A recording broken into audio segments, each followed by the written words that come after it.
What's going on, guys? Welcome back to a brand new video. I'm BRAVEXHERO, and today we're going to be talking about the newest exotic for the hunter class, the Blight Ranger.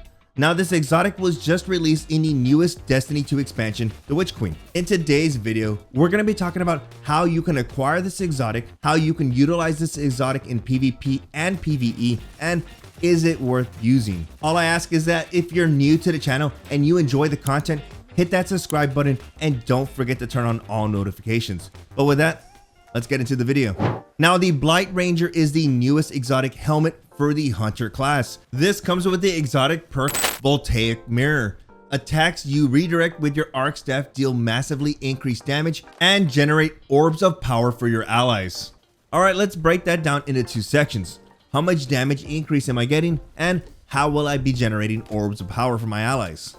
Well, when it comes to the damage increase, you are getting a 500% increase. And thanks to my friend Didi here, we went into a private match and he shot me with a DMT. Now, when I did not have the Blight Ranger on and I was just using Middle Tree Arcstrider with Whirlwind Guard, I was only doing 46 body shot damage to him. But once I activated Arcstrider with the Blight Ranger on, I was now doing 276 body shot damage.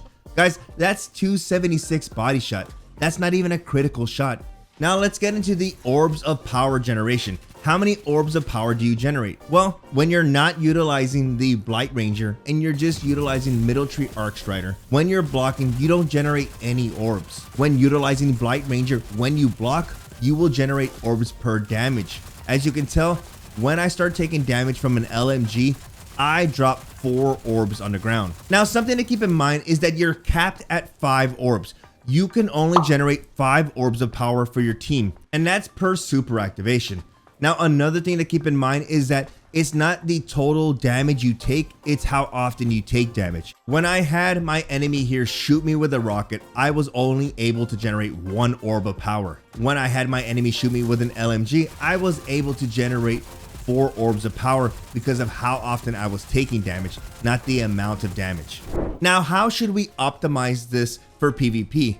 Well, it's simple. This is what we like to call a swap exotic. You utilize a normal exotic, maybe Wormhusk, maybe Stompies, maybe Dragon Shadow, but once you get a full super, you go ahead and swap to your swap exotic.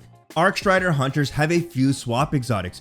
You have exotics like the Raiju's Harness, the Blight Ranger, and the Radiant Flux.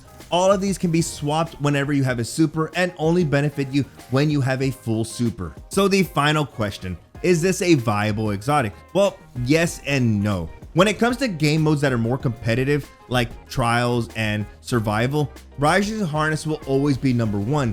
Being able to activate your super, secure a few kills, and then deactivate your super, all while you get to save a good amount of super energy, that's huge right there, and in competitive game modes, that can really turn the tides of any close game. But when it comes to more casual game modes like quick play, using something like Blight Ranger can be really interesting and fun.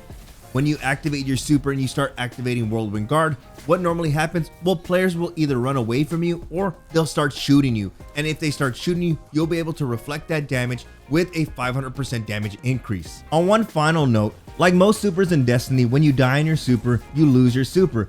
When utilizing something like Raiju's Harness, when you die in your super, you pretty much only lose half of it if you were still above the half meter. Unlike exotics like the Blight Ranger and Radiant Flux, when you die in your super, you lose your entire super. Now, to close this video off, what about PvE? Well, in PvE, you still get that 500% damage increase. Now, is that something viable? Are you going to be choosing this over Golden Gun or Revenant Hunter or Tether?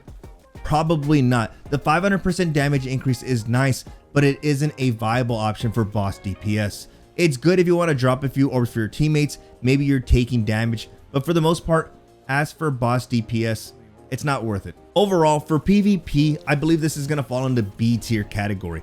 It's an okay exotic. Is it going to take the place of top tier contenders like Raiju's Harness? Probably not, but it is fun to use. In PvE, is this going to be your new Grandmaster loadout? Probably not. There's a lot better options. I think for PvE, this probably sits in the C tier category. But with that, hopefully you guys enjoyed the video. Do me a favor, if you're new to the channel, hit that subscribe button. And if you enjoyed today's video, then do me a favor and hit that like button. Other than that, you guys are awesome. I hope you enjoyed this quick video. With that, you guys enjoy the rest of your day, and I'll see you in the next video.